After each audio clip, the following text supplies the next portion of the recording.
तुझ्याकडे फक्त तयार. अहो सांगतो बाईसाहेब त्यांना मी चालू करा म्हणून लगेच निघ. लवकर. लगेच निघ. हा लगेच सांगतो. डबा आणला मा खायचंच पडतं रे, खायचा. निघ, काम करून घे.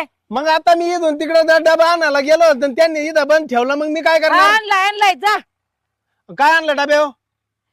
तू काम करून घे. खादाडायला भेटलं म्हणजे बस ना.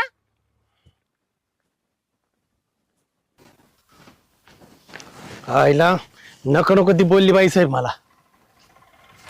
रामभाऊ काय झालं? अहो, काय करता इथं मोबाईल खेळता राव तुम्ही? का तिकडे काम करायचे? हा ए गावराव ते ट्रॅक्टर घ्यायचं, हे सगळं भरून द्या, नंतर ते खेपा तिकडे टाकायच्या आणि ते हवार करायचं. काय हा मारण्याची बोलली ती बाईसाहेब मला. नको नको ते बरं जाऊ द्या, काम होत राहतील. तंबाखू द्या बरं थोडी. बर का काय करा जे